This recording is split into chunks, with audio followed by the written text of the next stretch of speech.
Peace and welcome to the culture right here on the Black Star Network. I'm your host, Faraji Muhammad. Happy Friday, folks, and thank you so much for tuning in this afternoon. Folks, we got a lot to talk about. First, I'm going to give you the latest developments around the student debt relief that President Biden was trying to institute and now maybe put on hold. We'll talk a little bit about that. Also, can we talk about, we're going to introduce our segment. Tell us what we're missing. We're going to be checking in with one of our online culture crew members, Taylor Ferguson, as she talks about what's happening at a Philadelphia juvenile detention center and why the city of Philadelphia is suing the state of Pennsylvania for the conditions there. So we'll have that conversation. Later on, President Biden talks about empathy fueling democracy. Do you agree with that? Do we need more empathy to make democracy work? We'll have that conversation and a whole lot more. Stay with us. It's all happening on today's edition of The Culture right here on the Black Star Network. Let's go.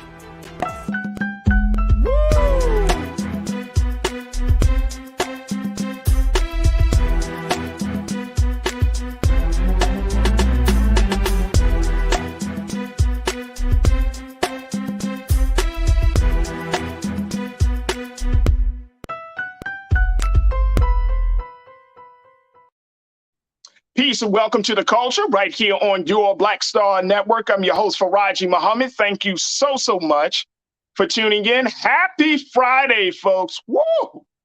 Woo! It couldn't have come sooner. Happy Friday, everyone. Thank you so much for tuning in this afternoon. We have a great show lined up for you as we're going to discuss a number of topics. So I want to invite you to join us in our chat, to be a part of our online culture crew. Y'all know what it is. Check us out as we're streaming live right now on YouTube, on Facebook, and of course, you can go directly to our website at blackstarnetwork.com. And let's do your part to be a part of today's big conversation. Plus, today we kick off our new segment. Tell us what we're missing. We're going to kick off with one new online culture crew member, and this is the beginning. This is just the beginning. I can't wait to have that conversation. But first, Let's talk about what is going on with the issue of the national student debt relief that President Biden had promised and had moved forward on. Now, folks, apparently the debt relief that was supposed to relieve millions of Americans of $10,000 to $20,000 worth of student loans is put on hold. Take a look at this, folks. This is the latest here from CNN. It says that the student loan borrowers are now waiting indefinitely.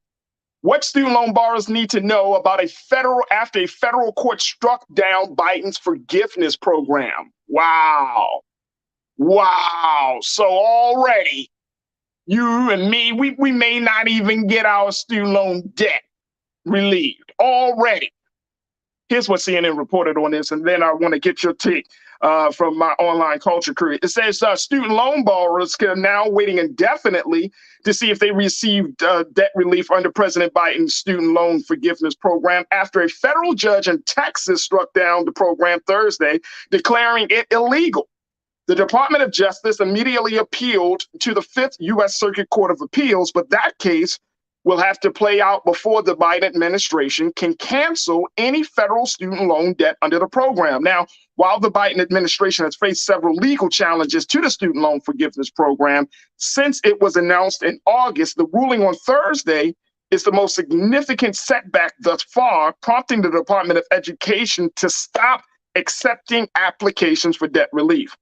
The Texas decision makes it more likely that the issue will ultimately go to the Supreme Court, though it is still too early to say. And this is according to Abby Sheffoff, who's a staff attorney at the National Consumer Law Center. This is the face to that news, folks. Wow. Wow. Might be illegal. Wow. Can I say, wow?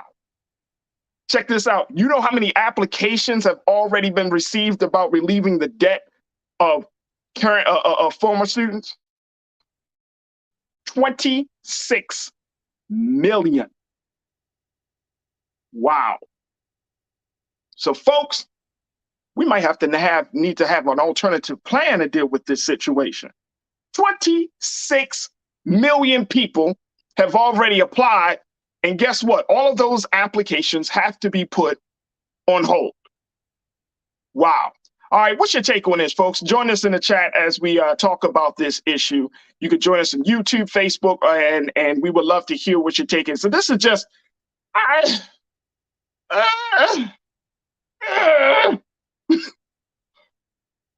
it's sad. It's sad. Now, here's the thing about the illegal situation, like whether the government or the Department of Education, i.e. the government, should be able to intervene like that. Y'all remember Republicans were talking about this, that, oh, it's illegal to do something like this. And here's my thing on this. Here's my take on it, and y'all share with me what your take is very quickly. Because this hasn't been done before, it doesn't necessarily mean it shouldn't be done at all. All right, I'm going to say that one more time, y'all. Because it hasn't been done before doesn't necessarily mean it shouldn't be done at all. You know, it's like, this is like the thing of government evolving to the people's interests instead of the people's interests being suppressed by government. Am I looking at this thing wrong? Y'all tell me. Am I looking at this thing wrong? Because I feel like, okay, even though it's in uncharted territory, even though this hasn't been done before, at the end of the day, is it needed? Is it necessary? Will it help Americans? Simple questions. Simple question. Will it help Americans? And look, not only will it help Americans, it will help America. Now, there's only a small number of people. I mean, you know, we got everybody is not a student. So, but imagine if you got 26 million applications that are already been submitted, and you had 26 million people who were able to get out of some form of debt or able to take down some of the debt. How does that not help America? Okay. Let's go to you. as my online culture crew. All right, let's hear this. You don't like my music. Kick this off today. You said, I thought legislating from the bench was a bad thing. Come on, bruh. You know that's right. You know that's right. That's crazy. Great point. You don't like my music. I like it. I like it a lot. Kick this off on a strong start. Jesse, good to hear from you. Sound like a first-time watcher, and I'm happy to have you join us in a conversation. You said, why do we expect anything less from what clowns are doing? Ouch. They know that this would affect Black folks mostly, and it would help us tremendously. Think about it. Absolutely. We've had conversations on that about this, Jesse, and you're absolutely right. Now, we can't. I mean, we can assume that, oh, okay, they're doing this because they don't want to help Black folks. Or they can assume that they don't want, or it could just simply be, this is a good idea for America at this time, and they don't want President Biden to be the one to get the credit for it. Right? It could be one or two. Or it could be that they just want to keep us in debt so they can profit off of us. The courts and corporate America and the banks all working together. If we want to go down that rabbit hole, could be a number of things. But I see your point, Jesse. I see your point. But again, this would help America. All right, let's go to Jesse. Appreciate you. Sharon, let's go to you. You said the sad part was that they were supposed to start processing today. Come on, Sharon. They dropped. Come on. Exactly. That is sad. Very sad. And it's Friday. It's supposed to be happy. TC, thank you so much for checking in. It seems like you're a first-time watcher as well. Join us in the conversation. Love it. This is not even a lot of money. And no. Well, in the big scheme of things, it is to individually, yeah. But see, you got to adjust the system. And again, this goes back to my point, TC, I think, of government evolving with the people and not the people being held back because of government. But I see your point. It's not a lot of money. America spends money we put more money. We probably put more money in sports, building stadiums. You know what I'm saying? Like when you start to think about it, we give countries more money, other countries more money. So TC, I'm right there with you. Adam Ocean, I think that's how we say his name. Adam, you said, but like, why? When you take a loan, you sign and you are expected to pay it back. So you're saying that we shouldn't even have student loan debt? I want to make sure I'm clear on that. We shouldn't even have student loan debt relief. Here's the why, and here's why I think it's important that we have it. One, it saddles people in a state where they can't move on in their lives, right? Like sometimes the student loan debt, you should not be quote unquote penalized for simply wanting to be educated.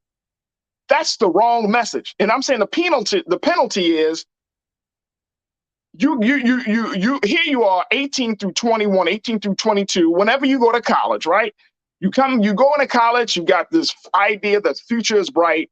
You got this idea that things are going to be on the up and up, and then you're saddled with this debt, right? So you're like, all right, I got to take down this debt. Now this debt becomes a barrier for you to rent a place, possibly get a car. You know what I mean? Get a credit card, and it becomes this ball and chain that you're attached to for years of your life. Now, people have certainly paid off the debt. I get that.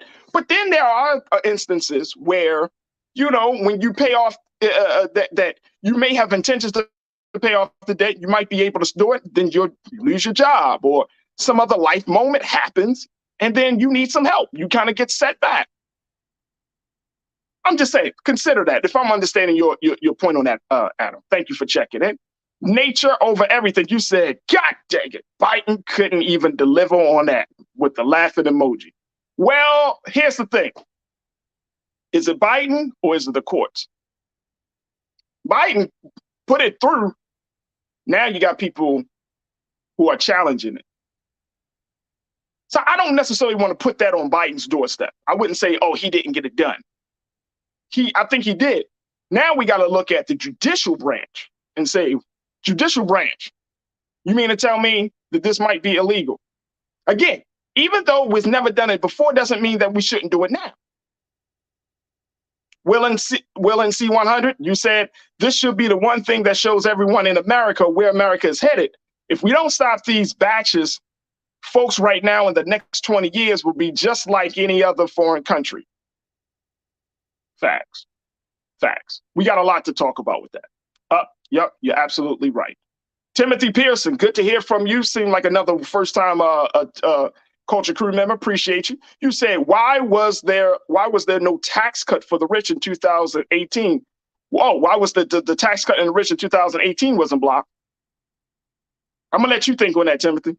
I'm gonna let you think on that, because you're right. I mean, see, this is the part I'm getting at, and this is why I think this is crazy, right? Because we have these conversations about about the rich and those who aren't rich, the haves and the have-nots and all of those things. And it's unfortunate that we do live in a country where even though the rich are quote unquote taxed higher, they still are able to find loopholes to get taxed lower than the person that works each and every day, who works hard for 5-figure salary or 6-figure salary.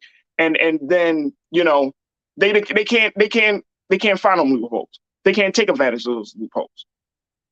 Appreciate you, Timothy. Thank you for checking in. Janae, you said, why are people blaming Biden? No, I'm not blaming Biden. When it's not real legislation versus executive order. He tried, but they love going to the courts about and for everything. Ask Trump about it. Stop blaming Biden and the Democrats. I hear you. I don't think this is a Biden issue, a Biden problem. I think this is a court problem. I think this is, and like I said, some Republicans have even said, this is illegal. So I think this is a problem for the other side more than anything. And the courts are biased, unfortunately. You know what I mean? Like, as much as we always talking about the blind system of justice, right? You got that great statue where the woman is holding the scales and she's blind. And it's unfortunate because these courts are so biased. They're so partisan. So we got to look into that. Appreciate you, Janae, for saying that. RG3, you say, we don't want money from the government anymore. Who don't want money from the government? Who don't want money from the government? I'm just asking. Who don't want money from the government? Because here's why. Some of the government's policies has caused us to be in financial straits. Who don't want money from the government? I don't know, bro. I don't know who you're talking about. Please, when those COVID checks was coming out, when tax credit checks was coming out, people wanted that. You talk bad about them, but you took that money. You damn sure took that. Jayla, my sister, good to hear from you. You said all the more reasons for all the people in Georgia to vote for Warnock, especially the college students. Yeah, how about that? You got to have certain people in position to be able to move on this situation. And this speaks to the partisan divide of Democrats and Republicans. Crazy. Kim, you said we should have a guaranteed 4-year college paid by the government. Hey, Kim, this is for you, Kim. This is for you, my sister. Look, check this out, folks. If we don't go to college, then we can't get the skills, we can't get the knowledge to move this country forward. If we don't go to college, we don't position our country in a position of innovation. We can't put them in a position, put this country in a position of progression, right? There can't be no real future. You can't have people struggling just for the basic human right to be educated. That's a human right. This is not about class. This is not a privilege. This is a right. This is a right. And here's the other part about it. What about the mixed messages, Kim, that people often give, right? They tell you, oh, go to college, go to college. You go to college, especially if you have a lot of first generation college students, right? But then you're like, hey, I know you're first generation, but you need to pay up on this money. And education, let's also put it where the ghosts can get it, folks. Education should not be so high to the point where it becomes a deterrent for people to become cultivated, and more importantly, for them to enjoy the human right to be educated. It shouldn't be that damn high. You can go to colleges in other countries. There are places around the world that teach medicine and engineering, and places around the world that teach the arts and the sciences, right? Great colleges don't cost nearly half as much as some of these schools in America. Kim, thank you for checking in. PGH412, you say, so you can take my taxes and send my money to Ukraine, but I can't get some relief on the student loan. Make it make sense with these clowns' logic. Right. And unfortunately, PGH 412, it don't make sense. It don't make sense. Appreciate you. Robin Welch. Robin, you say we have to remember that Biden is dealing with Trump judges. That's the thing. That's why in this election, I hope that y'all, and I know, and trust and believe, when I say this, y'all, this is with true humility to you, right? Because I think we're all in the same place. When you looked at your ballot on Tuesday, for those of you who voted, did y'all see some judges on there? Right? Did you? I don't remember, and I would have to go back. I don't think my ballot said the judge was Republican or Democrat, right? So we don't know where they stand. We just be like, oh, the judge for this court, the judge for that court. And we don't know. We don't know their political views. We don't know who put them there. We don't know their background. And I'm saying that with all due sincerity, like at the end of the day, you know what I'm saying? We're just kind of going through the motions. Unless some of us, and I'm sure there are some of you who definitely, all right, let me see this judge and the judges are super important, because as we're seeing now, there are more and more conversations about policy that end up in the court. All right, and Crystal, you checked in and said, look at the GI Bill, gave them money to pursue college, buy a house, and whatever else they wanted to do. Yeah. Y'all remember that? Absolutely. Gave them that money, do all of great things, and then guess what? That's how the middle class came into existence. That's how baby boomers were able to support their families and all of that. That's how all of that got kicked off, because of that bill opened that door. And so now we're at a place that situation is so partisan, things are so divided in this country, that even the potentially good things people block because they just don't want it to come from the other party. And that's sad. Because when two elephants, elephant and a donkey, when they go to war in the jungle, guess who suffers? The grass. That's us. The grass. We get nothing from it, right? So there has to be something else that we need to rely on in this. But in this particular case, regarding the student loan, we're gonna, just have to keep posting on it, and I'll certainly do that here on this platform. But more importantly, just thinking about these things, maybe we need to bring it up into to the conversation relating to, in the conversations with our elected officials that we just put in office. Like, where do you stand on student loan? Are you going to push this a little bit? Can we push this further? Maybe that's what we need to do. But for right now, we're just going to have to sit and wait. All right, folks, we're going to take a quick pause. When we come forward, let's talk about what's happening in Philadelphia. We're going to kick off our new conversation. Tell us what we're missing. We're going to check in with Online Culture crew member Taylor Ferguson, and a whole lot more. Stay with us. That's happening next here on The Culture on the Black Star Network.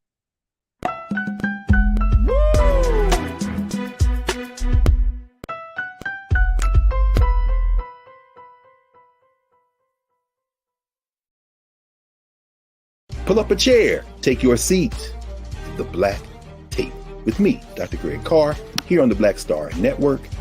Every week, we'll take a deeper dive into the world we're living in. Join the conversation only on the Black Star Network. Hi, Hi, I'm Dr. Jackie Hood Martin, and I have a question for you. Ever feel as if your life is teetering and the weight and pressure of the world is consistently on your shoulders? Well, let me tell you, living a balanced life isn't easy. Join me each Tuesday on Black Star Network for a Balanced Life with Dr. Jackie. We'll laugh together, cry together, pull ourselves together, and cheer each other on. So join me for new shows each Tuesday on Black Star Network, A Balanced Life with Dr. Jackie.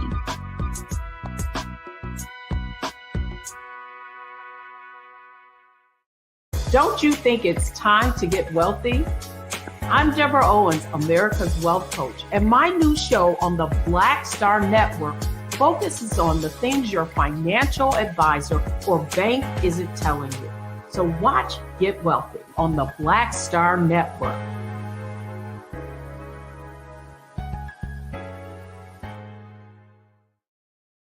When you talk about blackness and what happens in black culture, we're about covering these things that matter to us, speaking to our issues and concerns. This is a genuine people-powered movement. There's a lot of stuff that we're not getting. You get it, and you spread the word. We wish to plead our own cause.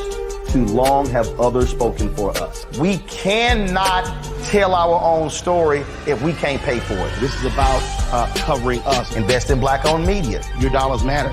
We don't have to keep asking them to cover our stuff. So please support us in what we do, folks. We want to hit 2,000 people, $50 this month, raise $100,000. We're behind $100,000, so we want to hit that. Y'all money makes this possible. Checks and money orders go to P.O. Box 57196, Washington, D.C. 20037-0196. The Cash App is $RM Unfiltered. PayPal is R Martin Unfiltered. Venmo is RM Unfiltered. Zelle is Roland at RolandSMartin.com. Hatred on the streets, a horrific scene, a white nationalist rally that descended into deadly violence. White people are losing their damn minds. As an angry pro-Trump mob storms the U.S. Capitol, We're about to see the rise of what I call white minority resistance. We have seen white folks in this country who simply cannot tolerate black folks voting. I think what we're seeing is the inevitable result of violent denial. This is part of American history. Every time that people of color have made progress, whether real or symbolic, there has been what Carol Anderson at Emory University calls white rage as a backlash. This is the rise of the Proud Boys and the Boogaloo Boys. America, there's going to be more of this. Here's all the Proud Boys, guys. This country is getting increasingly racist in its behaviors and its attitudes because of the fear of white people. The fear that they're taking our jobs, they're taking our resources, they're taking our women. This is white fear.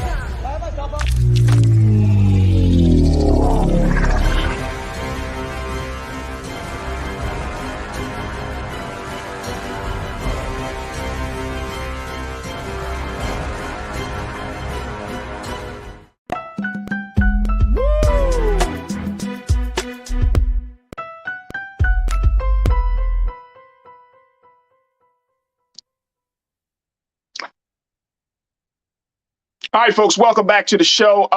We are now going to switch gears as we talk about what's happening with money. We're talking about what's going on in criminal justice. This is a part of our new segment where we ask you to share with us stories that you thought are important that we didn't cover, because we can't cover single thing here on the culture. So we are so happy to open up the platform for you in our segment called Tell Us What We're Missing. And today we're kicking off this segment talking with our online culture crew member, Taylor Ferguson. Taylor, she actually hit me up. She's been so passionate and vocal about, some of the big topics and the issues that we've been talking about. She actually hit me up.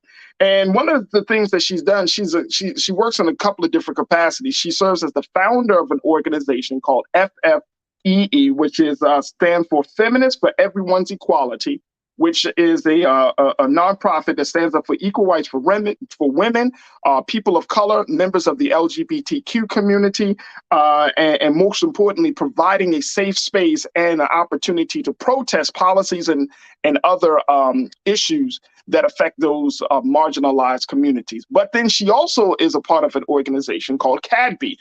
And CABI does its work for justice for the wrongfully incarcerated, trying to fix how inmates are treated in the system and finding outlets and resources for them once they get out of prison. So we would like to welcome to the airwaves of the Black Star Network on the Culture, Taylor Ferguson. Taylor, how are you? How you doing? Welcome to the show. I know, I'm excited. We've been talking. I've been so excited. Like we've been talking. We have definitely been talking. Taylor, thank you so much for being with us. Now, this situation in Philadelphia, you're in Philly, and you brought this to my attention about this West Philly detention center where there is a lot of controversy about the conditions. Of course, the work you're doing, CABI, is, you're looking at what's going on. But this is a juvenile detention center where the city of Philadelphia, who are Democrats, mostly Democrats, is actually planning to sue the state of Pennsylvania, a Democratic governor, because of the conditions in this West Philadelphia detention center. How bad is it? Give us some insight around this. Well, I work in the city council. So I work with Curtis Jones, which is actually who was in the picture that was just shown. So I'm usually there every Thursday for when those people come in, the constituents come in and they're complaining about how badly it is over there. I heard, well, from what was told during some of the meetings, like some of the guards have been beaten up brutally. Like it's just been a lot going on. It's so overcrowded. And the only reason why it's so overcrowded is because Pennsylvania hasn't come and pick up the actual juveniles that are supposed to be sent to regular prison or regular jails. So they're just sitting there. Some people, their time doesn't even start until they get to the maximum security system. And since they're not there, they're still just running on regular time. So what was the catalyst, Taylor, for folks to kind of see what was going on in behind these walls? Like, was there a particular incident? Was a juvenile injured or something happened to bring this type of a light to the situation? The juveniles aren't even the ones that are like getting injured. It's literally the guards, because it's so many kids that it's just like, it's overwhelming and they're so understaffed. I believe it's only like maybe 17 guards for the whole thing, and they have to spread their time equally within a matter of 7 days. So it's just like they do not have enough staff to take over these like over 200 something kids that aren't even supposed to be there. And it's just very frustrating, and they need somebody to come in and do something. So that's why they believe that this lawsuit is going to make them actually put their foot down and come and get these kids. So one of the things that I saw in this piece around this lawsuit is that, I think it was a member of the city council there in Philly that said, hey, this is a Democratic city going up against a Democratic governor, but we don't care at this point. It's about pretty much he's saying it's about principle, that this isn't right. Yes. How does that play out? Because now we just had this major election. You are political wonky yourself, right? You taking the stuff all over. But now that we see this, like, how does this play out for black folks in the city of Pennsylvania, and more importantly, for those young people in the detention center? Well, the people that are in the kids that are in the detention center, like, this is just driving them to be more and more violent. Like, I hate to say it, but my generation, the one a little bit above me and the ones younger than me, we're more influence driven. So if we see our peers doing this, that, and the third, we're going that way. So it's like, if you see a whole bunch of kids like beating up on a guard, they're like, oh, okay, this is cool. Or this is how I'm going to be able to survive while I'm in here. So that's what I'm going to do. And for us as Black people, it's just like not a lot of people know about this. Like, I didn't even know about it until the lawsuit became public. Like, it's been going on for a hot minute now, and nobody knew about it until it became such a big lawsuit between Philadelphia and Pennsylvania. What's been the governor's response to the lawsuit and to the conditions there? So far, like, we haven't heard anything, or at least they're not telling me anything. But like, it hasn't been the greatest, just from how Councilmember Jones Jr.'s faces have been whenever the conversation comes up and people ask about the response. It hasn't been looking too good. Right. It's more like, I feel like they're ignoring what's going on because they don't see it as important, but it's very important. People's lives are at stake right now. Oh, no doubt.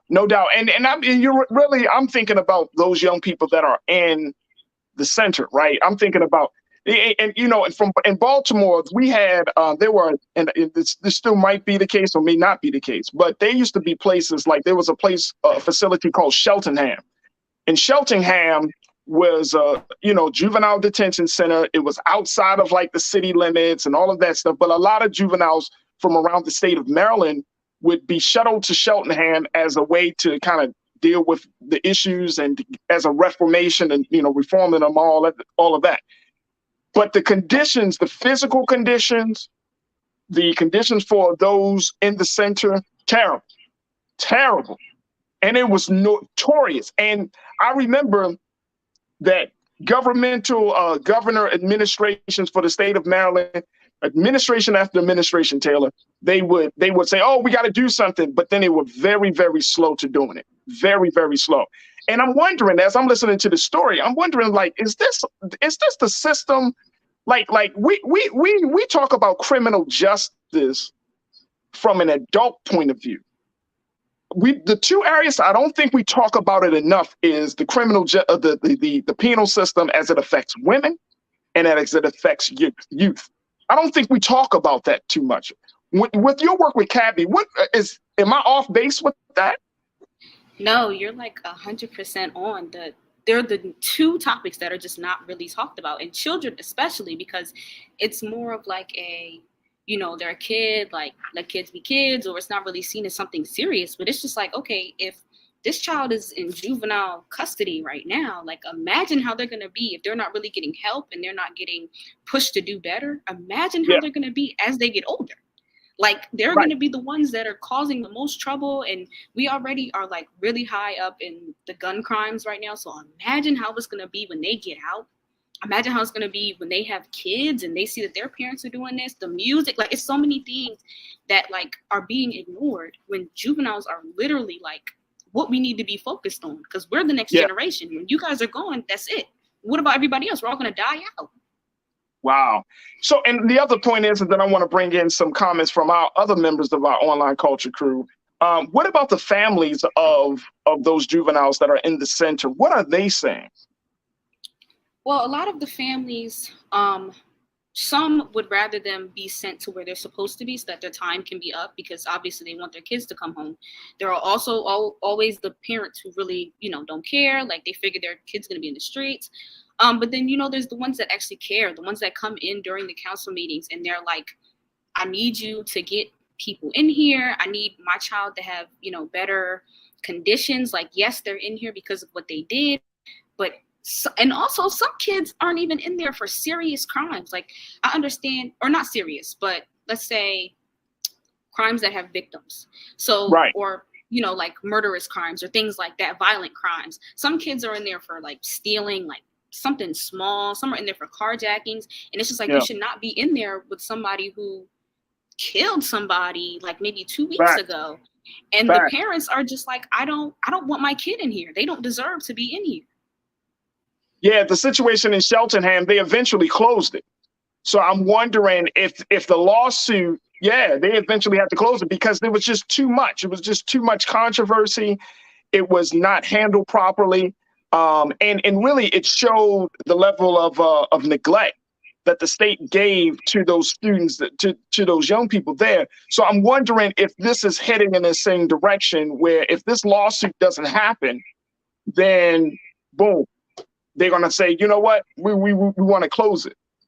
I genuinely hope not, because this is really like, I feel like if they're going to do such a thing like that, we need to have other alternatives. Like, I mean, there's always house arrest. There's always being put on parole. But I feel like they need to have another alternative other than just those things, you know, because some kids don't learn anything from house arrest. Some kids don't learn anything from parole. And then also there's also those kids that don't learn from juvenile but don't deserve to be there. So they need to find something that's right in the middle so that you can still learn something, but you're being punished for what you did. Absolutely. Absolutely. Excellent point. All right, let's go to some online culture crew members to hear what they say as we're talking to online culture crew member Taylor Ferguson about what's happening in a Philadelphia juvenile detention center. Okay, let's see here. I think his name Jacali. Jay Colley, you said some people need to be in jail, but for many others, alternative solutions are needed. And I think that goes to the point, Jay Colley, of exactly what Taylor is saying. Like, everybody can't just be at home. Like, you need to move, you need to be taken out of the home, out of your community, and start the reformation process in a space where you can focus on yourself, right? Imagine they had that for relationships, Taylor. That would be nice. You just got in a relationship, go here. That would be nice. But it's so important. Jakali, I think that you're absolutely right. Belinda, I want to you posted this. You said the older inmates fight the younger ones. The pay is low was the reason. Some parents stated their children could be released due to petty charges. They don't care about these youth centers. So have you been hearing some words about that? So there was one instance that I did hear about. I think it was that it's a couple people that ended up getting killed due to some murderous juveniles, and they did get let out.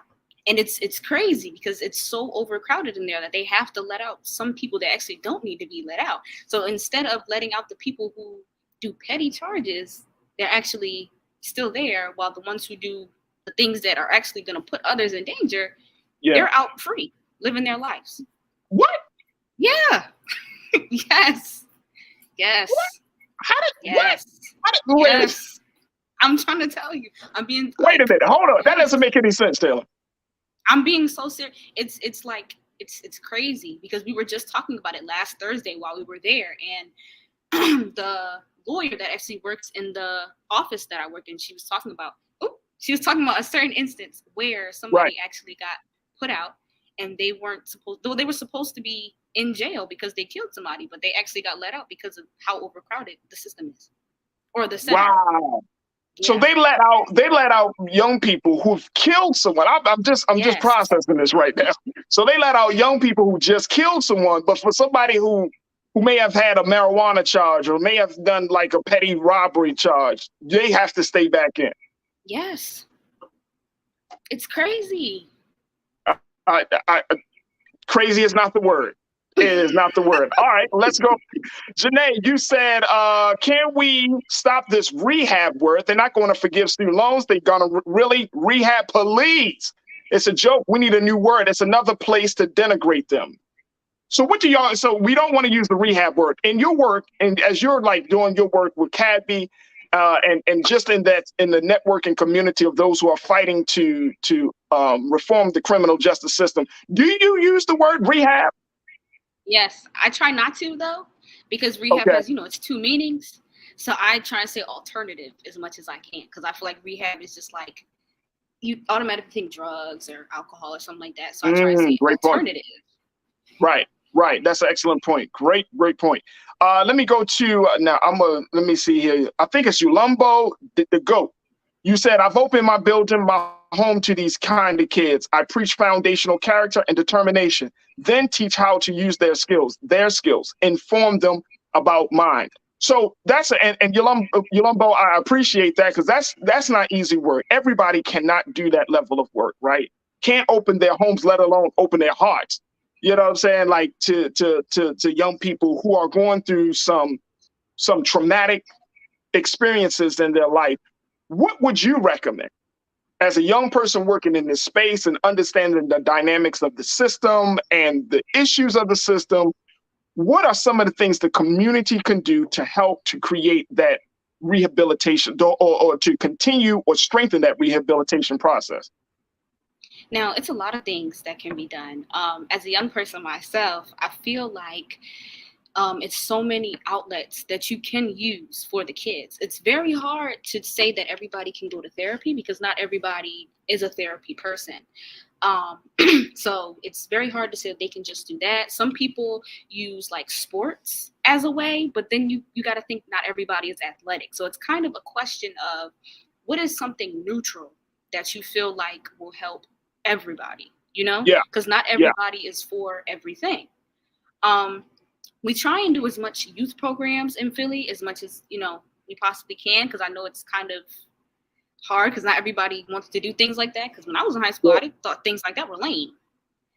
But I feel like it's a thing that everybody is so intrigued into. If it's something that's more modern or like, you know, something that's trending, then maybe you might get more kids to do that. But it's kind of hard because, you know, everybody, like I said, it's very influence based. So it's you got to have a whole bunch of friends go here first before you know if you want to go.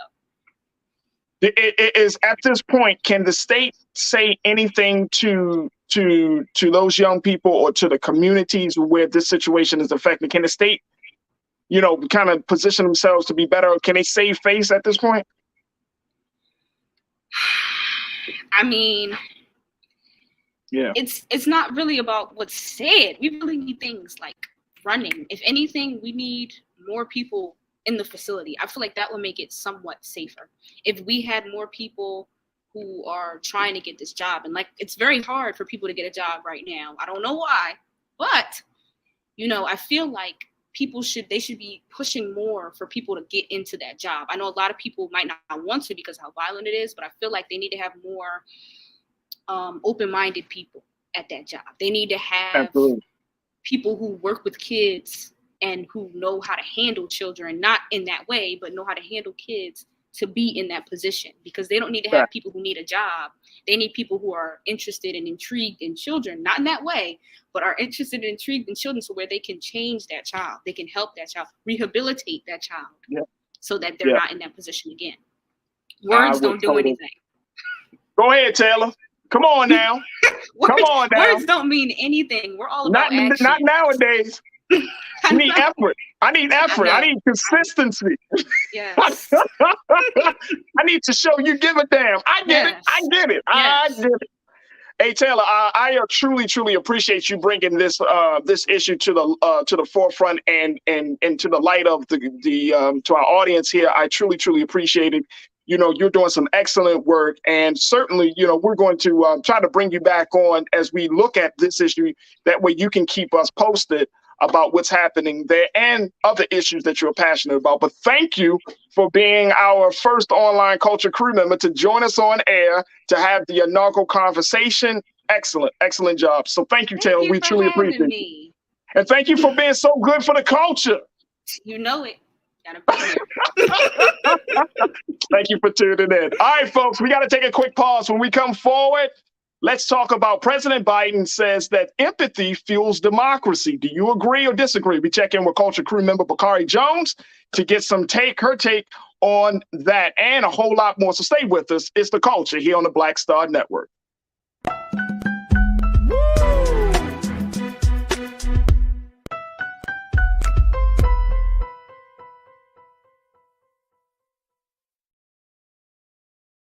Don't you think it's time to get wealthy? I'm Deborah Owens, America's Wealth Coach, and my new show on the Black Star Network focuses on the things your financial advisor or bank isn't telling you. So watch Get Wealthy on the Black Star Network.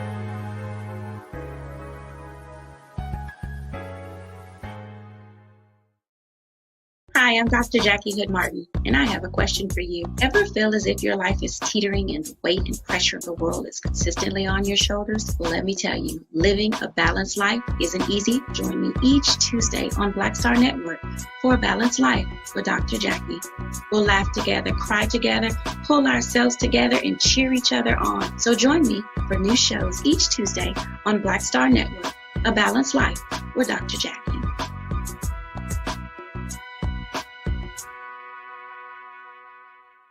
Pull up a chair, take your seat. The Black Tape with me, Dr. Greg Carr, here on the Black Star Network. Every week, we'll take a deeper dive into the world we're living in. Join the conversation only on the Black Star Network.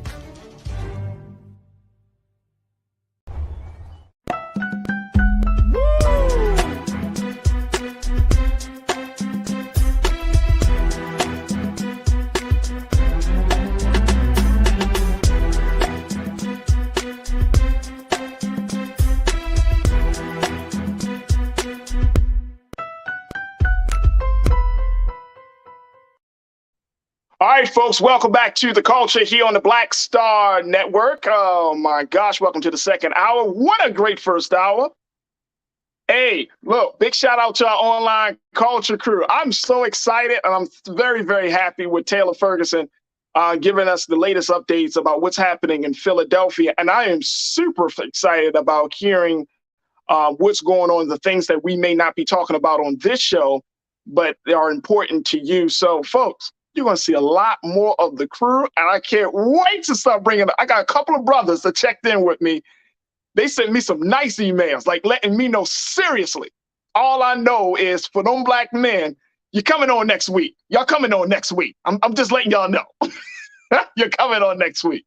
We got to have these conversations, and I'm so happy to have such a wonderful audience of folks that are just bring so much to the table in terms of insight, analysis, brilliance, and understanding. Thank you. All right, folks, man, I'm excited now. Let's have another conversation. And I got my culture crew member, my sister. She is an activist. She's a nonprofit leader. She works in marginalized communities with Black folks, LGBTQ members, and many other groups. She does her work nationally. And I'm just so happy that she is a part of the crew. My sister Bakari Jones is joining us this afternoon. Bakari, good to have you. How you doing, sis? It's Friday, man. I got my culture gear on. What? We gotta have my brother on, brother Kelvin Johnson out of Baltimore for the Culture Games. It's a board game that teaches us about entrepreneurship and business. So I know. You see, What? Yeah, man. I'm excited. A board game about entrepreneurship and business. I mean, created by a young Black man. Yes. Brilliant, brother. Hey, look, offline, let's make this happen because I got to bring him on. And I want you to join me in that conversation, Bakari. Offline, let's set this up because that's why we have this show. Offline, we got to make this happen. We got to make that happen.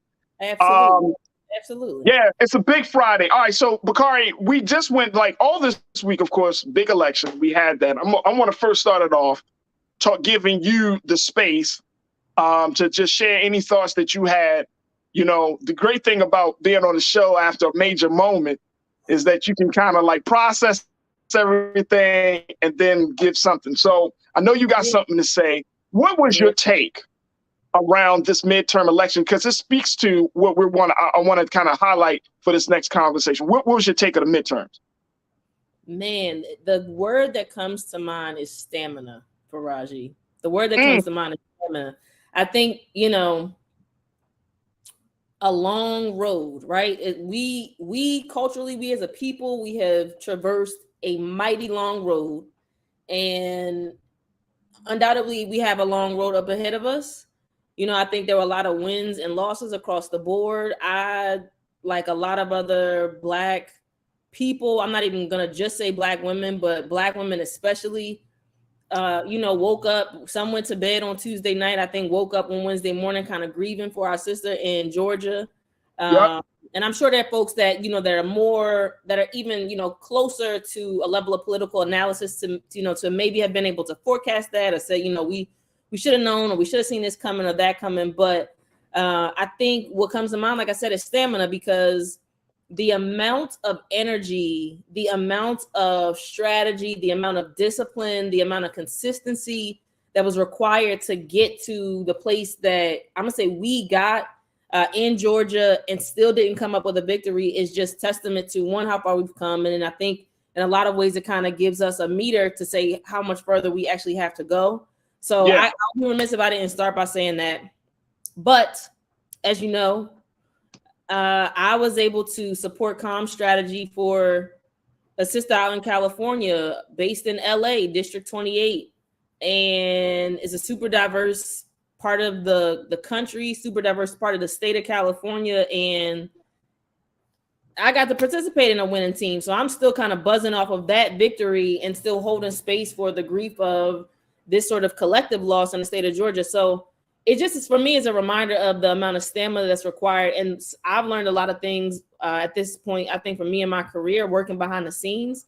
Yeah. And I mean, it's a long game for Raji. It's a long game. And I had a conversation with one of my elders yesterday who said, you know, she said that she's finally at the point now where she's able to have more empathy, keyword for today, right? She's able to have more empathy for some of our Black leaders who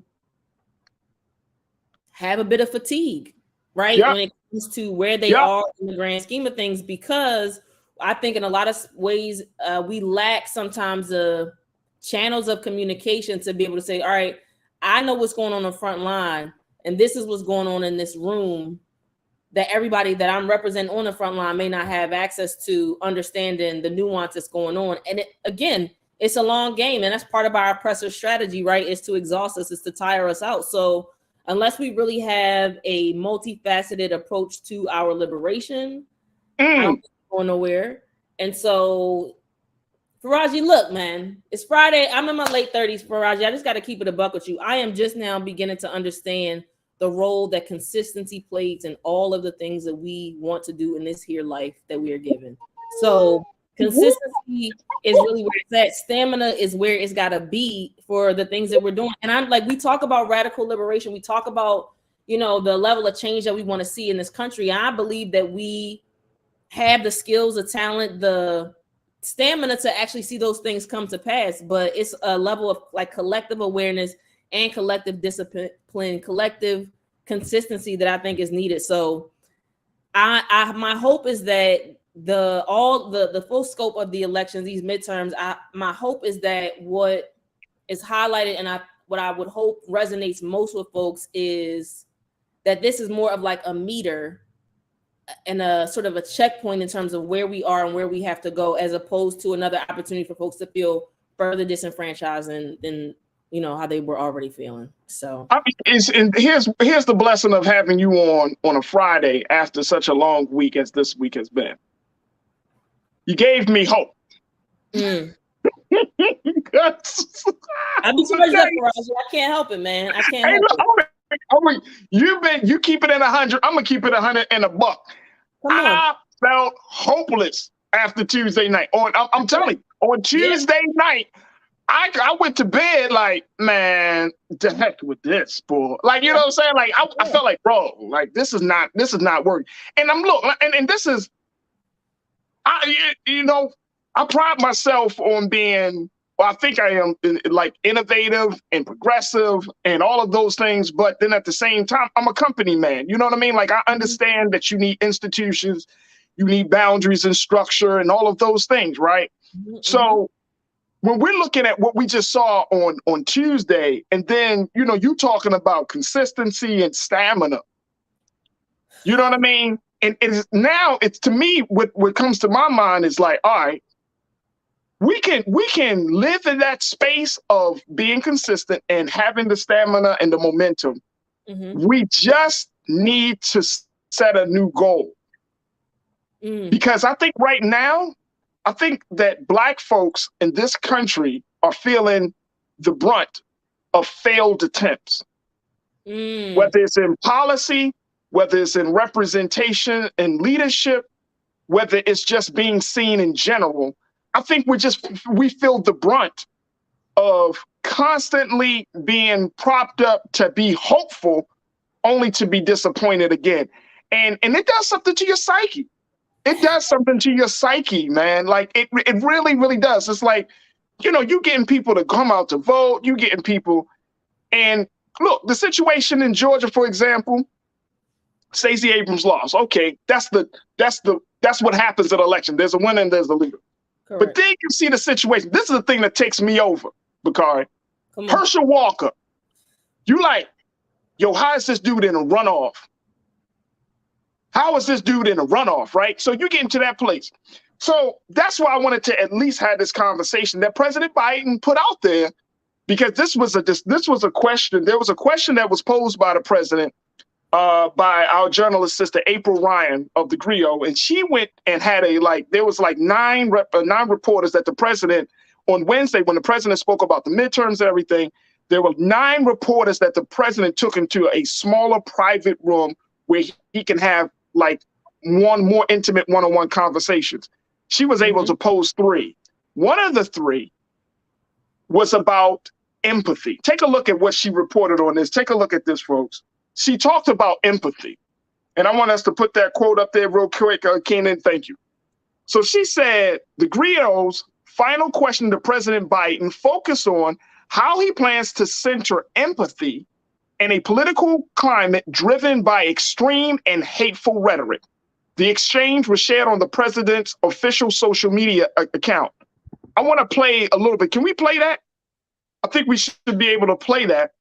But I want us to pull up what President Biden had to say about empathy. Order out the issue of empathy or the lack thereof in the midst of this rhetoric, this heated political rhetoric. What's next? Part of what I think leadership requires, and I hope I meet the standard, is letting people know you understand their problem. Again, my dad used to have an expression. He said, I don't expect the government to solve my problems, but I expect them at least know what they are, understand them. So there's a lot we can do. And the empathy is not just talking about it, it's communicating to people you genuinely understand. And I hope a lot of people don't understand, because I don't want people having to know the pain. But the second piece of that is let them know that you are there to help. You're there to help.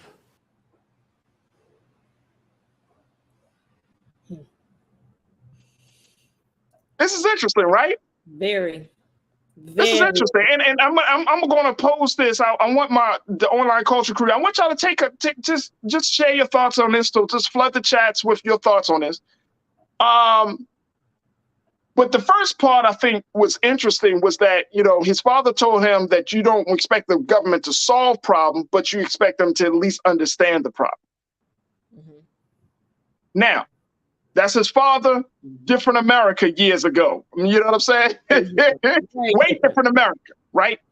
He's also talking about us from a state of white male privilege too, right? There's also that element. But there is a disconnect, I think, because we have always been taught that the government should solve our problems. We haven't been raised on the narrative that the government should necessarily understand the problems. We've been raised on the narrative that the government, you have a problem with this, you got a problem with that. And I'm not talking about just national government. I'm talking about just government from local to state to national. That we've been taught, you have a problem, you come to your government and we will solve your problem.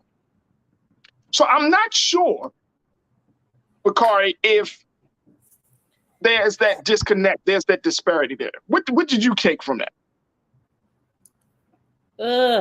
It's tough. One, empathy in a political climate driven by extreme and hateful rhetoric. In my opinion, we are beyond rhetoric.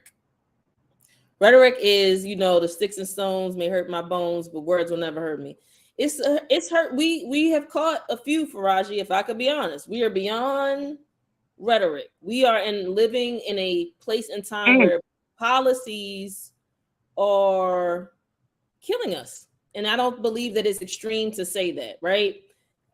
It's nuanced, right? We know the physical piece of paper isn't what's taking us out, right? But ultimately the policies that what these policies represent, right? The impact that they have on Black lives. So on one hand, I think it's unfair to sort of inaccurate. I won't say unfair. It feels slightly inaccurate to say that this is extremely hateful rhetoric. It's beyond rhetoric at this point. So I think that we have to say that, for me at least, at the outset. That said, I do believe that as human beings, I believe that empathy is a major key in impacting culture.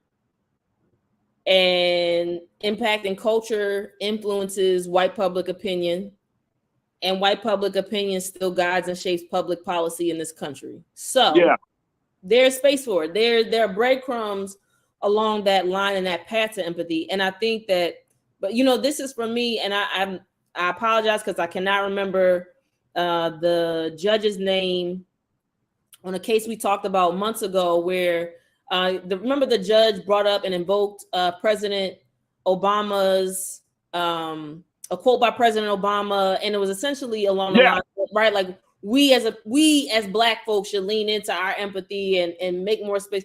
Right. Out, right. So to me, I think that when the president makes these statements, it's like, yes, we understand it in a blanket statement, but you need to sort of, you know, in reality TV, when the folks look directly into the monitor, it's like we need him to, in addition to saying these words, it has to be speaking directly to the audience that really needs to hear it, right? That's for me where this is rhetoric. This is this. Would you just say what the president just said is rhetoric? Yeah, I mean, I think for me, right? It's persuasive speaking in a way that's going to quell the audience, is going to quell the noise in a very short-term fashion.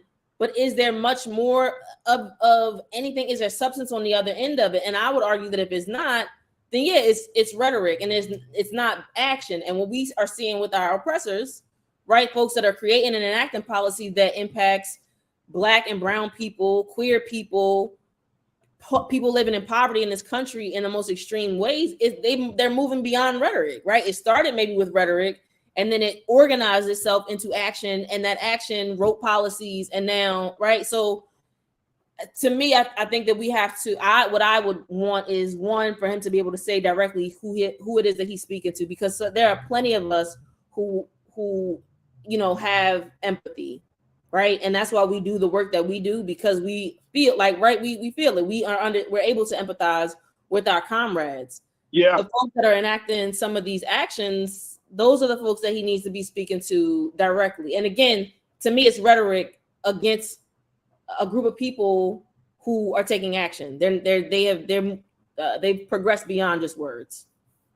So I think he may be speaking to that. Maybe when April posed the question, he was thinking about those people and saying, like, you know, from the Trumplicans to others who saying, you know what? Yes, they Trumplicans now. From the Trumplicans to others that they're saying like they need more empathy. But here is this: there is I think there is like a moral component, right? There's a moral, humanistic component to that, because in order for you to be able to empathize with another human being, right, to see life through their eyes, or to truly understand, right, you have to be willing to humble yourself. You have to be willing to put your biases aside. You have to be willing to confront the fact that they're not stupid or they're dumb or some other negative, you know, label because they don't see the world the way you see it. That they're speaking from a place of experience. I mean, there's a very deep process that's at play when you're talking about being empathetic to another human being before you even get into policy. Agreed. But I think what comes before that, is that I feel like the conversation, I mean, and I think we've touched on it, but I think, and Brother Roland has talked about this, right? We see it on the intro for the show. We are also dealing with white fear. And so I think before we can get to humility, before we can get to morality, it's a psychosis, right? It's a belief that this particular group of people who are in power have, and because they are moving and operating with fear, I don't know how you tap into empathy if you are in like survival mode. If you're in, you know, fight or flight or freeze mode, right? And it's not really freezing or fawning, it's fight or flight. It is mostly fight with this particular group. And I'm laughing, but it's not, you know, it really is not funny. But right, I think for us to be able to get to, like, I agree, right? You have to humble yourself. I do believe that. But I think because they're operating in fear, I don't know that we get there. I don't know literally how we get to that point, right? Because you have to be able to, you have to believe that you're not at risk. You're not, you know, there's nothing that's threatening your survival, and therefore you can extend empathy to the next person. If you believe that you're in survival mode and you believe that we are taking over this country and we're sending America to, if you believe all of that rhetoric, right, then there's no space for empathy, because fear consumes all of it. No space for empathy. Let me go to our culture crew. That's a great point. That is an excellent point. Corinna, I love what you said, Corinna. You mentioned a couple of things, and I want to just highlight a couple of those pieces very quickly. You said we need empathy to be demonstrated legislatively. No time for empty words and pointless speeches. We want the laws changed, period. Then you said, and still, as recently as Wednesday during that conference, Biden said he is willing to work with GOP. It defies all comprehension. So to your point, Corinna, and I think it's an excellent point, to your point of, empathy needs to be translated. In government, what you feel, how you see the world is translated into policy. That's how it works. Yep. If a person is racist, they're going to produce racist policy, create racist policy. If they are prejudiced or biased, that bias is going to be felt in policy, right? Mm-hmm. So if you're unempathetic, that means that your policy is going to be, because you can't speak outside of who you are or the view that you have, right? So you can't be like, you have this bias or you got racism in your heart. And then you're like, but I'm not, but you producing policy that affects all people. So that's why we're asking this question. Does democracy need empathy to survive? Because it's a huge part of it. And I made this point earlier this week, Bakari. Democracy is really an idea, folks. There is no quote unquote structure. You don't go to there's no building called democracy. You know what I'm saying? Like it's really an idea. And upon just one idea, institutions, systems are created, right? Upon this one idea, there's this sense of belonging. There's this sense of oneness that is cultivated among the people. Upon this one idea, we use it as a guide for all of our decisions and understanding of from legislature to everything else. So it's an idea. So that's why I think it's important, Bakari, when we have these conversations, it's like we got to understand that if we don't believe in the idea, it's not going to work. It's true. In order for democracy to survive, we have to embrace certain ideas. And I get to the president's point, you got to have empathy, because at the end of the day, we're living around a lot of different people. Everybody don't think the same, all of that stuff. The differences are blatant. Mm-hmm. So I think he's trying to become that president that's like, no, we can be all different, but we can still kind of, operate from this place of respecting each other's differences.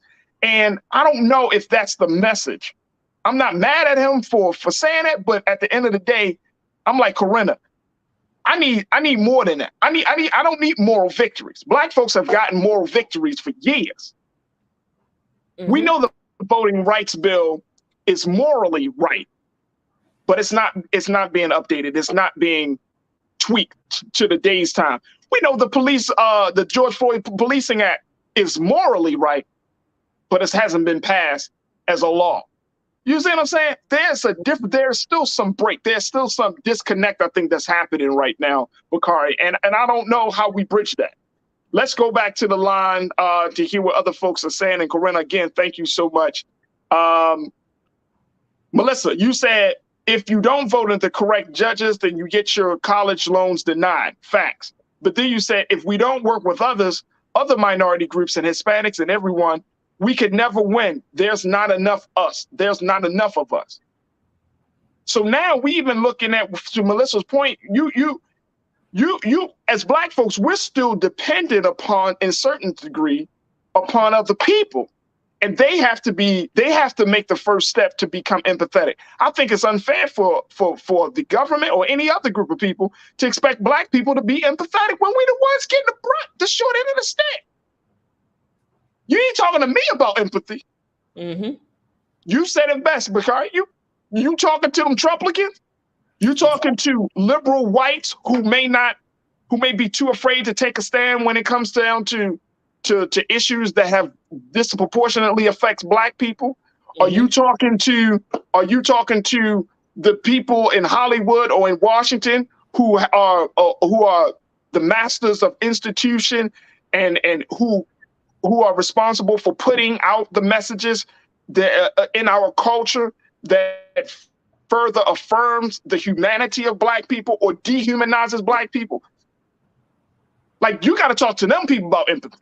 Mm-hmm. We're clear. We are pretty clear about it over here. Man, oh man. Belinda, you said Democrats need to leave every interview, debate, public meeting, plane, crime, mob, nuck if you buck.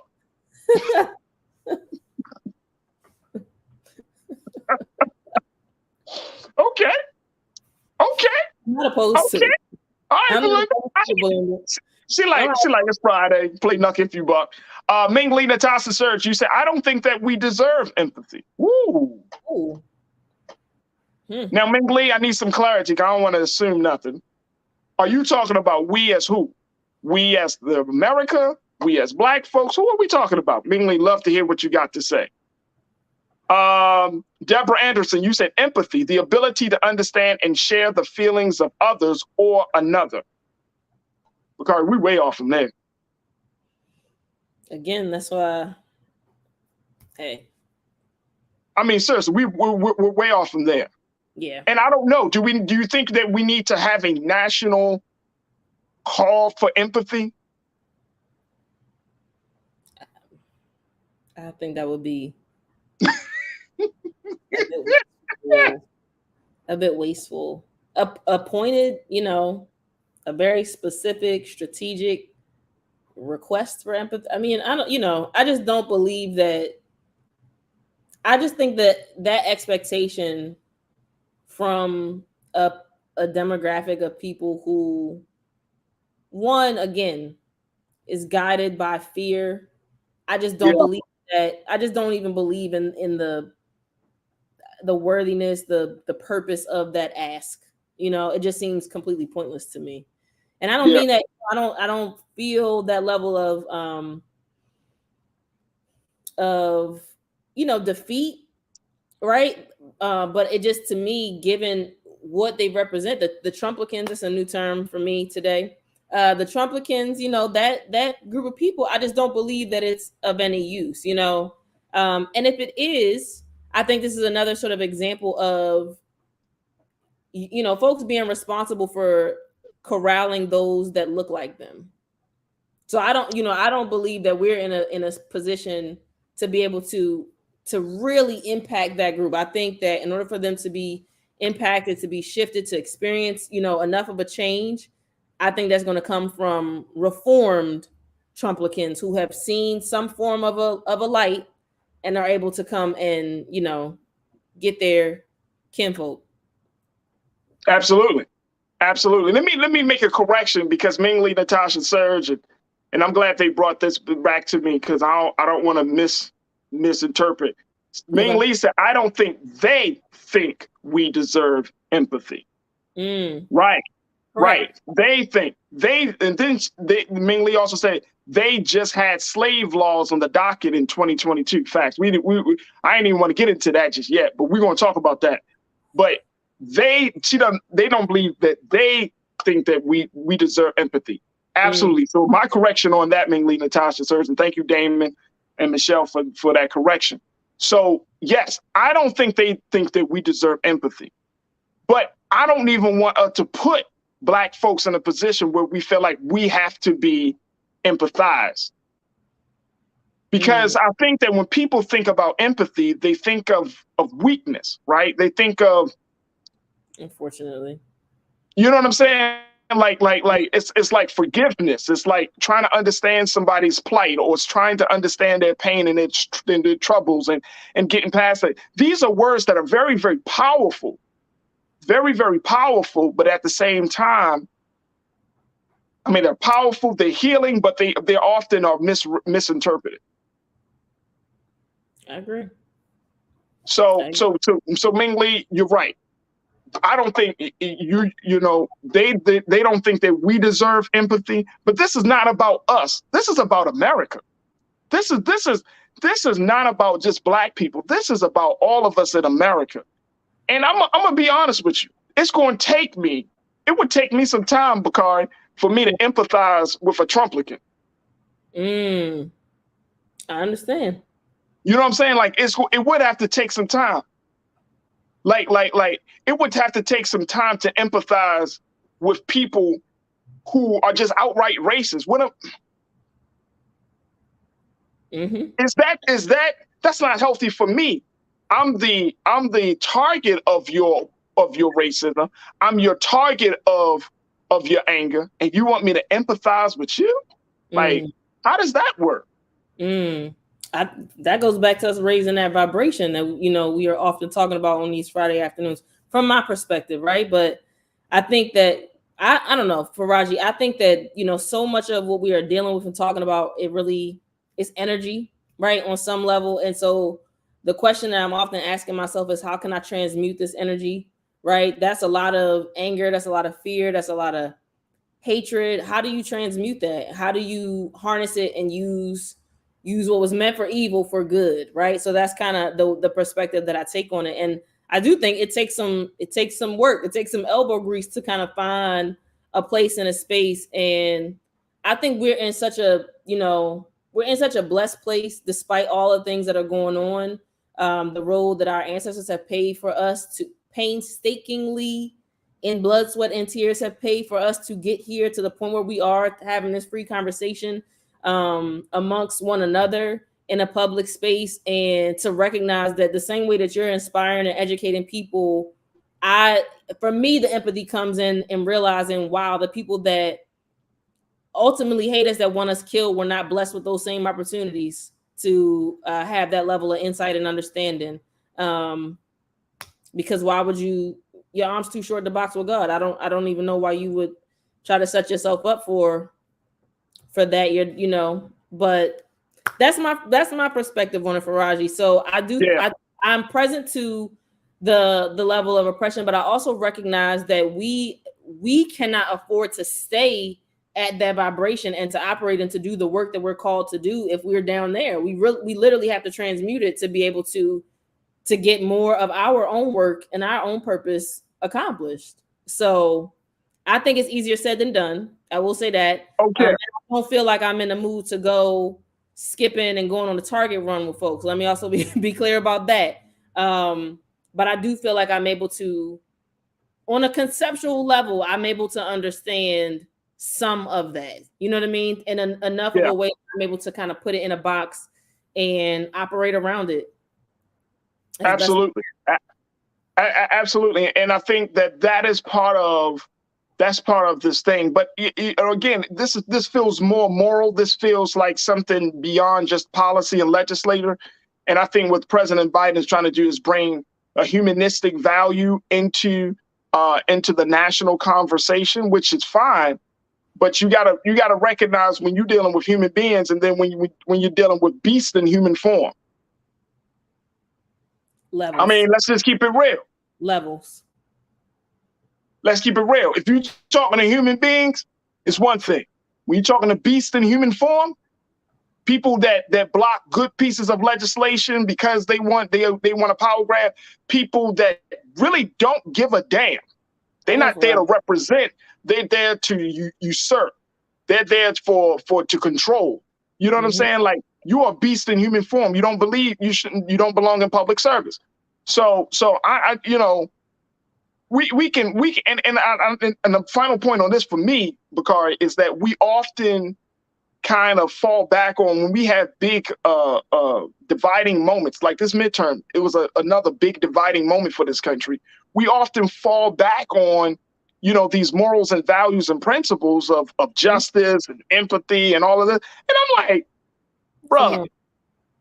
bruh, please spare the Hallmark expression. You know what I'm saying?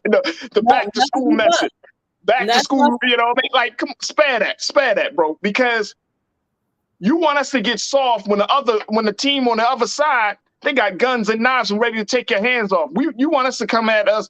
Well, come on, guys. Can't we all just get along? No, bro. Politics is warfare.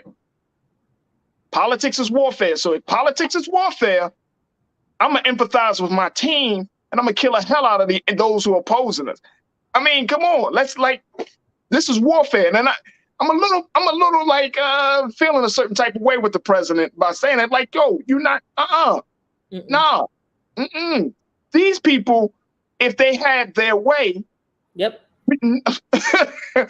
would America look like if they had their way? You think they would empathize with black folks, LGBTQ, brown folks, Asian Americans? Do you think they would empathize about our plight and struggle? No. There's a time for empathy and then there's a time for war. You know what I'm saying? Absolutely. There's a time for empathy and a time for war. So, I think that we can keep that in the toolbox, but we in a war right now. We're in a war right now. All right, look, we got to take a quick pause. When we come back, I want to get your take, folks, as well as my sister Bakari's take on high-profile, influential black women who have signed a letter to support hip-hop artist Megan Thee Stallion after her recent controversy with Drake using her shooting incident as clout, and how these women are saying that enough is enough, no more using the abuse and the pain of black women to just make a buck. Do you agree? We'll have that conversation up next. So stay with us. That is coming up next right here on The Culture on the Black Star Network.